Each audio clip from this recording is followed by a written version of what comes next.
Bien le bonjour pour ce Cosmic Live du 19 septembre. Comme d'hab, j'ai canalisé quelques points par écrit et puis après je tirais quelques petites cartes. C'est une guidance générale, ça ne peut pas parler à tout le monde. Prenez ce qui vous parle, laissez le reste. Ce sont des guidances que je canalise de manière datée, mais le contenu est intemporel et c'est valable à n'importe quel moment quand vous tombez dessus. On ne va pas tous au même rythme. Le premier point sur cette semaine, c'est qu'il il va y avoir une prise de décision. Alors, on n'est pas sur... j'ai un choix à faire, nanani, nanana.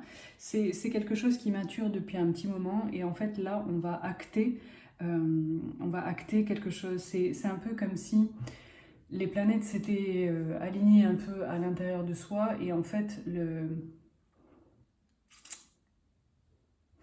il n'est pas question de choix, hein. C'est-à-dire que c'est pas est-ce que je fais plutôt ça ou est-ce que je fais plutôt ça, c'est vraiment une décision qu'on a mûrement réfléchie, même si on n'a pas forcément eu conscience en fait, c'est-à-dire qu'on ne s'est pas posé en mode le penseur comme ça pour se dire ah tiens je réfléchis à ça, nanani nanana. C'est vraiment quelque chose qui s'est fait au fur et à mesure en fonction des choses qu'on a entendues, qu'on a vues, qu'on a lues.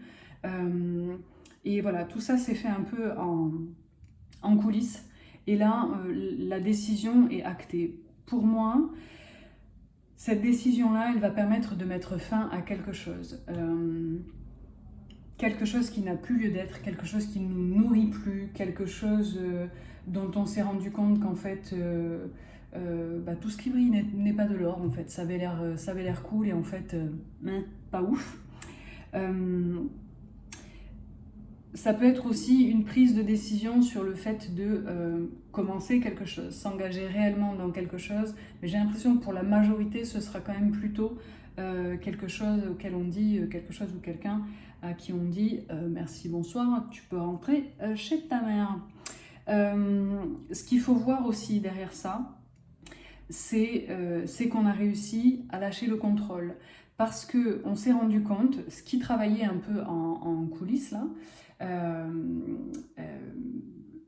c'est que en lâchant un petit peu l'ego, c'est-à-dire cette volonté voilà, de contrôler, de savoir ce qui va se passer, comment, avec qui, pourquoi, etc. En fait, on se rend compte que ce sur quoi on a vraiment la main, ce sur quoi on a vraiment du pouvoir, c'est soi-même en fait. C'est le libre arbitre, c'est notre capacité à choisir. C'est notre capacité à pouvoir dire oui ou non, à pouvoir y aller ou pas y aller, etc. Et en fait, le vrai pouvoir, hein, on n'est pas dans des délires de dictature et compagnie, mais le vrai pouvoir, en fait, il est dans cette capacité de recul, de discernement et ce pouvoir en fait de décision. Et donc jusqu'à présent, on n'arrivait pas à prendre cette décision parce qu'on était dans le contrôle et donc on se contrôlait soi pour, j'en sais rien moi, ne pas perdre quelqu'un, pour ne pas être solo, parce que ça nous faisait flipper, etc. Donc ça nous donnait une illusion de pouvoir alors qu'en réalité on était juste dans le contrôle. Et là, on reprend notre pouvoir, c'est-à-dire que j'ai peur, j'ai pas peur, je m'en fous, j'y vais en fait. Donc il y a vraiment, comment dire, c'est quelque chose qui va nous... J'ai le mot en anglais. Je sais que c'est détestable, mais c'est to empower. En français, il traduit ça par empuissancer, mais je trouve ça vraiment atroce comme mot. Mais ça va nous donner de la puissance, et encore une fois, pas une puissance dans un délire de toute puissance, etc. Ça va venir nourrir notre estime de nous-mêmes, notre courage, et ça va venir un peu voilà, remonter le niveau de « Ah, en fait, j'en suis capable ». Il y a un truc comme ça. Deuxième message, ça vous parle, vous prenez, ça vous parle pas, vous laissez. J'ai noté qu'il y a notre animal totem qui vient nous chercher. I know. I know, mais voilà, je l'ai noté parce que c'est vraiment ça qui se passe. J'ai noté notre animal totem vient nous chercher pour l'automne. Et donc, alors, notre animal vient nous chercher. Ça n'est pas une fouine qui va apparaître et qui va vous prendre par la main comme ça n'est pas une baleine qui va vous faire coucou comme ça n'est pas un loup qui va venir se coucher près de vous le soir. Tout ça est très symbolique. Par contre, la présence de votre animal totem peut vraiment se faire sentir, c'est-à-dire à travers des images que vous voyez, à travers des chansons, des messages publicitaires, je sais pas moi, des dessins animés, etc., etc.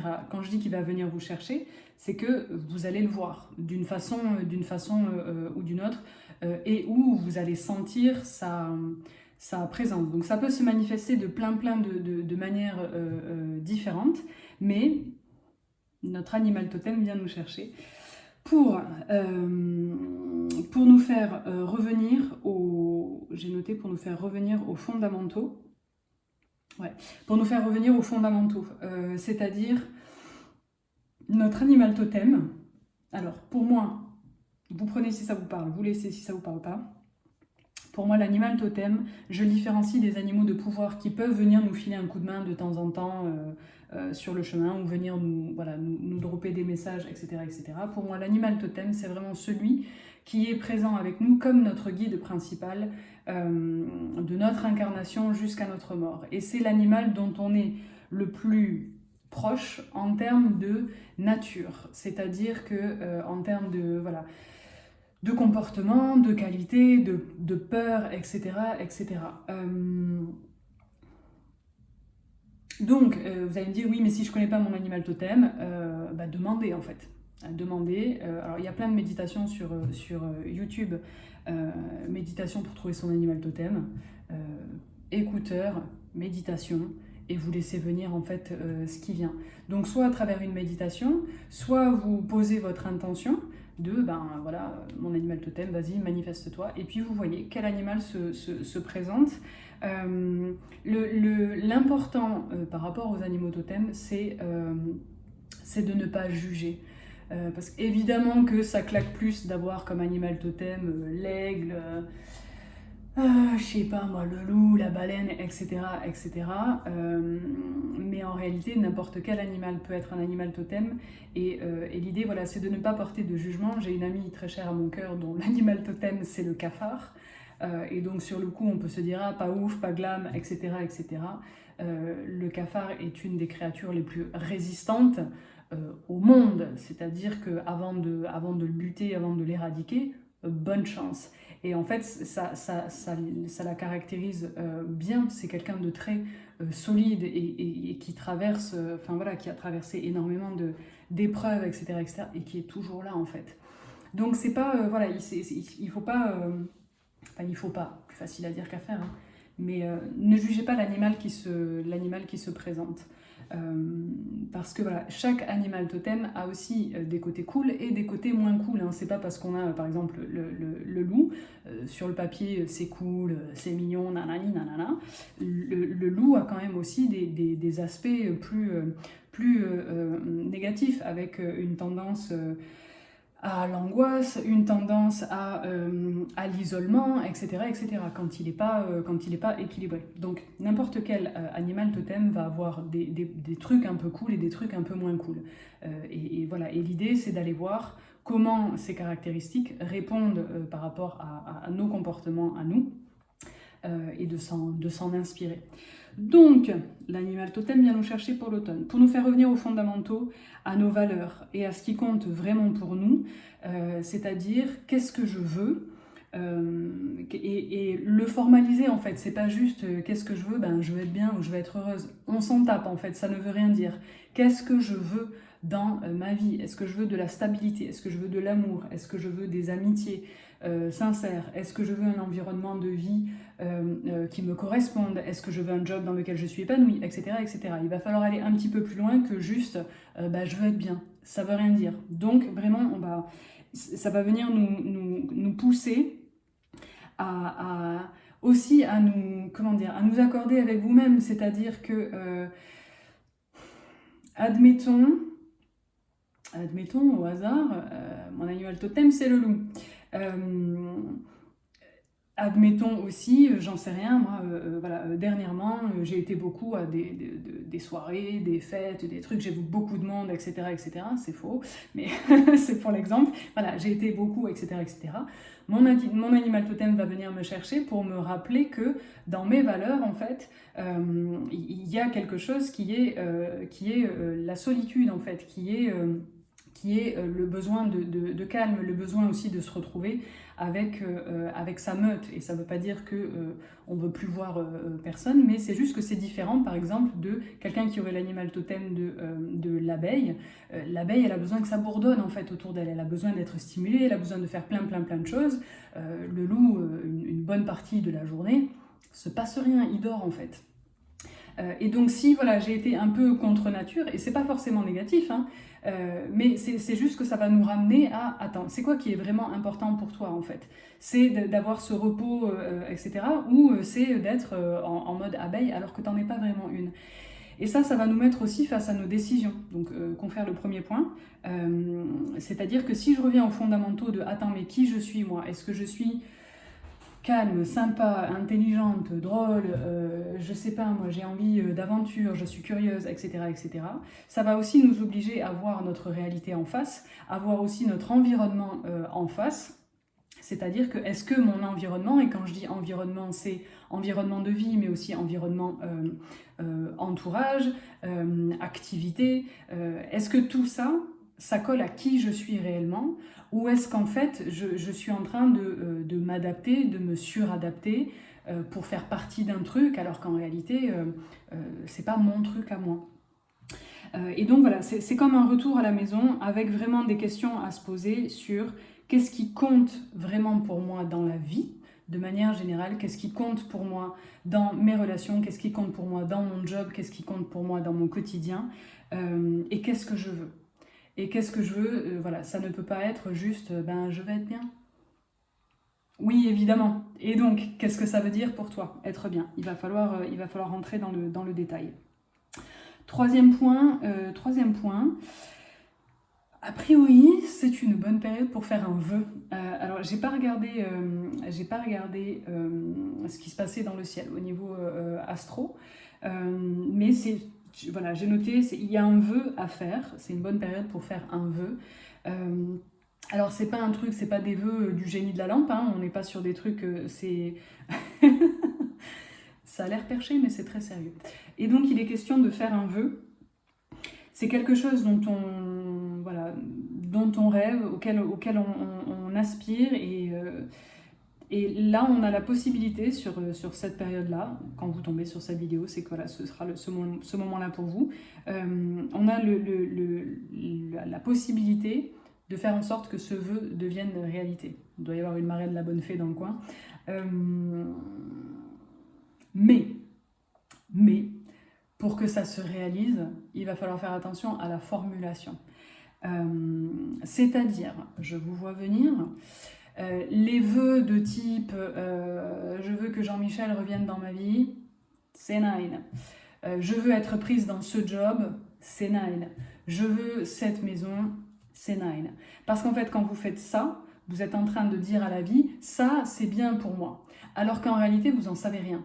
Donc, plutôt que de dire je veux que Jean-Michel revienne ou je veux Jean-Michel dans ma vie, on va juste dire je veux quelqu'un dans ma vie avec qui je sois épanouie. Idem pour le job. Oui, peut-être que, j'en sais rien, moi bosser chez Chanel ou chez Tesla, ça vous fait rêver. On s'en cogne. Le but, c'est d'avoir un job dans lequel on se sente épanoui. Où tous les matins, quand on se lève, on se dit cool, je vais taffer, je fais ça, c'est nice. Peu importe en fait où c'est, peu importe avec qui c'est, à partir du moment où vous êtes épanoui. Idem pour les lieux de vie. Alors oui, on peut faire le vœu de trouver une nouvelle maison ou trouver un nouveau lieu d'habitation, mais on n'a pas besoin en fait de définir autre chose que un lieu de vie dans lequel je me sentirai épanouie. Et donc la clé de la formulation de votre vœu, c'est avec qui je me sens épanouie, dans lequel je me sens épanouie, et c'est tout. Le détail du pourquoi, du comment, de où c'est, de ça, les yeux bleus, les yeux verts, on s'en tamponne. L'important, la clé, c'est vraiment ça. C'est le fait d'être épanoui. Parce qu'en vrai, on peut vous faire revenir Jean-Michel, mais si avec Jean-Michel c'est mi-figue, mi-pastèque et qu'on n'est pas du tout épanoui, pourquoi on veut le faire revenir? On s'en tape. Ce qu'on veut, c'est une relation stable, sereine, dans laquelle on se sent en joie, en fait. Donc si Jean-Michel est capable de nous filer ça, et ben très bien, c'est lui qui va venir. Si c'est pas lui qui est capable de ça, ben salut, bonsoir, il dégage et ça laisse la place à la bonne personne pour nous d'entrer dans notre vie. Donc voilà, le but c'est attention à la formulation. Ça doit pas être trop vague parce que ça doit être ancré. C'est-à-dire ça doit être vraiment quelque chose que vous voulez voir venir dans votre vie et pas juste ah ce serait bien si. Non, non, là on est vraiment sur qu'est-ce que tu veux, vas-y, demande et on s'en occupe. Mais voilà, attention à la formulation. L'idée c'est que quel que soit ce que vous allez demander, ce qui va, ce qui va nouer tout ça, ce qui va sceller en fait le vœu, c'est qui me rend épanoui, avec lequel je suis épanouie, dans lequel je suis épanouie. Parce qu'à ce moment-là, en fait, votre intention, c'est de vous faire du bien. Votre intention, c'est d'être bien avec vous-même, c'est d'être épanoui. Et le comment, c'est la vie, Jésus, Dieu, les étoiles qui s'en chargent. Quatrième point, il peut y avoir alors, des défunts près de nous. Il y en a tout le temps. Il y en a tout le temps, mais là vous pouvez sentir un peu plus leur présence que d'habitude. Et donc j'ai noté, c'est un peu comme un pré-Halloween, c'est-à-dire que pour certains ça va être comme un premier contact pour avoir moins peur. Quand ils vont se présenter à nouveau, pour conscientiser aussi leur présence et sentir que en fait ils sont là, même si on ne les voit pas, même si voilà, ça n'a plus ça n'a plus la même odeur, la même saveur, la même consistance, mais c'est toujours là. Et on peut leur demander de l'aide et du soutien. Donc vous allez peut-être avoir un petit peu plus des signes un peu plus concrets, des prénoms que vous allez voir, peut-être des chansons que vous allez entendre, peut-être des odeurs aussi que vous allez reconnaître, des choses comme ça. Vous ne rêvez pas, c'est vraiment pour faire un petit hello. Alors quand je dis pré-Halloween, c'est que toute la période d'Halloween, pas spécialement appelée Halloween d'ailleurs, c'est un portail en fait. C'est un portail entre le monde visible et le monde invisible. Et donc voilà, c'est un moment, on va dire, un peu plus propice pour contacter ces défunts, mais ils ne sont pas que là à ce moment-là. Donc voilà, c'est un peu... j'avais noté... c'est la répète un peu. Voilà, on va faire une répète en septembre, comme ça, fin octobre, on sera prêt. D'habitude j'écris un petit message canalisé et là en fait voilà, j'ai noté qu'il fallait que je le canalise en live, donc let's go ma foi. Qu'est-ce qu'on veut nous dire sur cette semaine?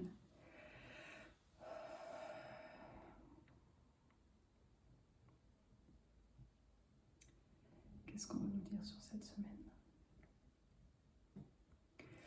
Ouais, ça ne sert à rien de courir après des choses qui ne veulent pas de nous.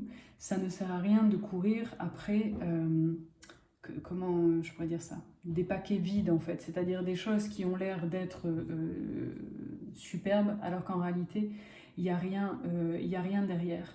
C'est humain en fait de poursuivre des rêves, d'avoir envie d'être avec telle personne, d'avoir envie de tel endroit, etc., etc. Mais il faut voir que pour beaucoup de ces choses-là, ce sont des chimères, ce sont des choses voilà, qui ont l'air cool, mais en réalité, si on les avait réellement entre les mains, on verrait qu'en fait, à partir du moment où je l'ai entre les mains, ça disparaît parce qu'en fait ça n'était qu'une illusion. Et donc sur cette semaine-là, il est vraiment question de lever le voile sur des gens, sur des choses, sur les projections qu'on fait aussi sur des relations, sur des projets, sur ce qu'on a vraiment envie d'avoir. Parce qu'en réalité, on projette des choses qui ne sont pas... qui ne sont pas réelles dans le sens où c'est pas vraiment ça qui est important, c'est pas vraiment ça qu'on veut. Et on perd entre guillemets du temps à courir après ces chimères, c'est-à-dire ces trucs qui en fait n'existent pas vraiment, même si les chimères existent, mais ça c'est autre chose. Mais voilà, c'est pour que ce soit clair. On court voilà, après des... Il y a un mot pour ça, je sais pas comment ça s'appelle. Enfin, je ne le retrouve pas là.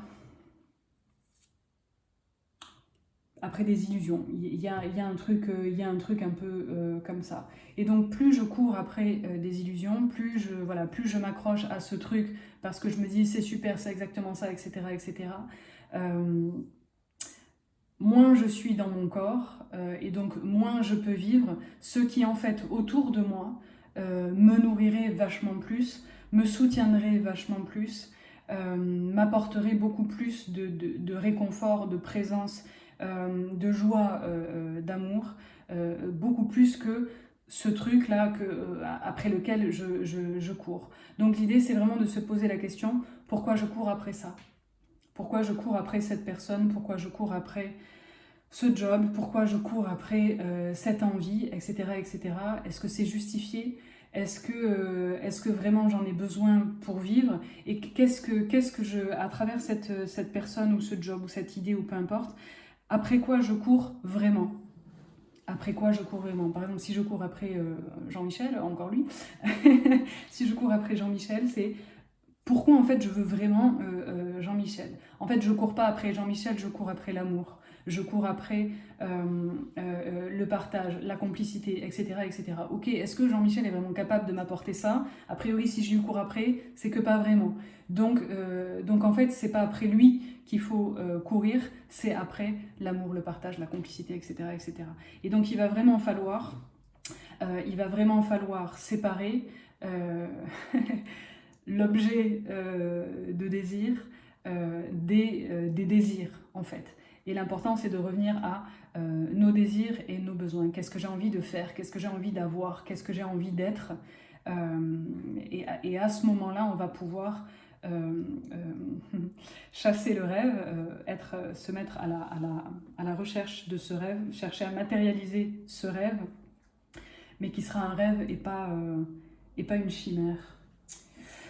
Voilà. Voilà. Qu'est-ce que je nous prends? Allez, on a parlé des animaux totems. On va prendre l'oracle des familles. Ça vous donnera peut-être l'occasion d'avoir un petit clin d'œil de votre animal totem. Qu'est-ce qu'on veut nous dire d'autre sur cette semaine? C'est quoi les conseils pour cette semaine?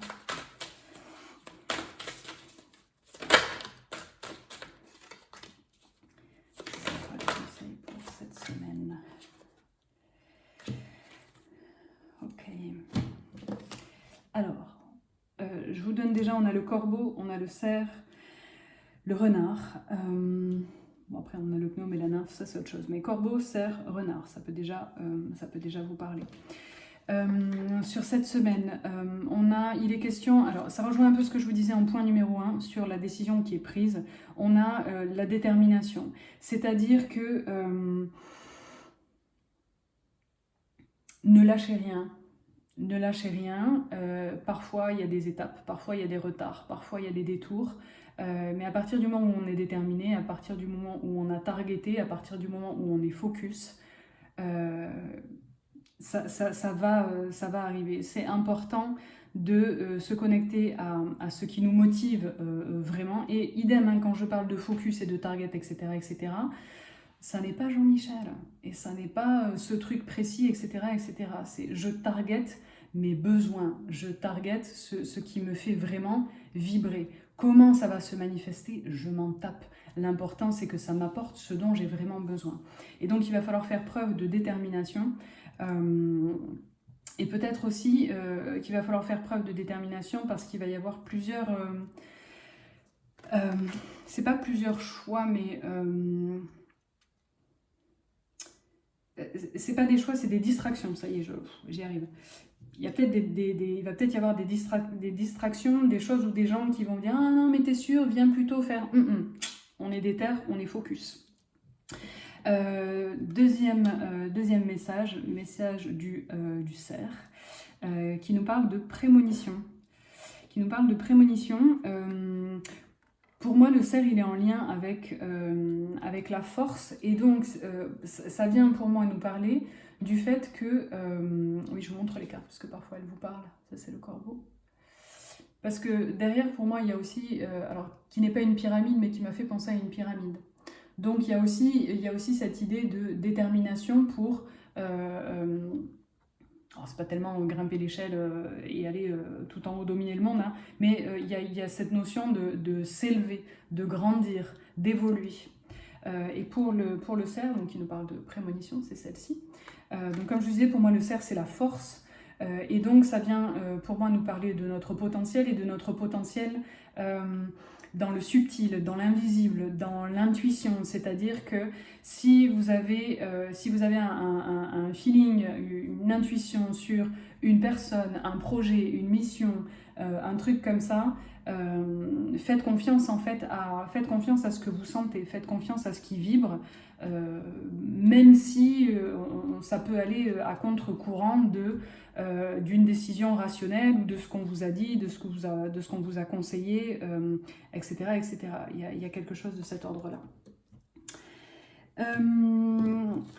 Ensuite, on a le renard qui nous parle de ruse, et il est tombé avec le gnome qui nous parle du fait d'être gardien. Alors comme elles sont tombées ensemble, pour moi, il est question de... il y a peut-être des gens ou des petites mentions en caractère 6 écrits tout en bas du contrat qui, en fait, sont un peu une entourloupe, un truc comme ça. C'est qu'en gros, il va peut-être y avoir des choses ou des gens qui vont essayer de vous la faire à l'envers, ou qui vont pas forcément être très clairs, ou qui vont être un peu shady, mais pas d'inquiétude. Le gnome veille, gnome, lutin, etc. etc. Il peut y avoir aussi quelque chose en lien avec les moineaux. Et ou les pâquerettes. Je sais, ça a l'air complètement perché, mais si vous avez un feeling un peu de je le sens pas trop, et qu'il y a un moineau qui passe, ou que quand vous tournez la tête il y a des pâquerettes, c'est que ça vient vous valider en fait ce truc-là. Et vraiment, quand je vous parle des signes, des synchronicités, etc., c'est aussi simple que ça en fait. Hein. C'est pas des trucs, la foudre qui me tombe dessus, etc., etc. C'est des trucs subtils. Mais quand on observe, en fait, il y en a beaucoup plus que ce qu'on croit. Donc pour moi, voilà, il y a quelque chose, et c'est peut-être en lien avec une maison, un logement, le fait je sais pas moi, de déménager, d'acquérir une maison, d'acquérir quelque chose, peut-être en lien avec un bien immobilier. Ce ne sera pas forcément le cas pour tout le monde, mais ça peut être en lien avec ça. Et un dernier message. Dernier message, pour les animaux totems éventuellement, on a le furet. Hop, le petit furet. Et le mot-clé là-dedans, c'est observateur. Et alors, ça fait suite à ce que je vous disais sur le fait pour moi, de prendre le temps. Alors, prendre le temps d'observer, merci Captain Obvious. Non, de prendre le temps, en fait, quand je dis de prendre le temps d'observer, c'est de ne pas se précipiter.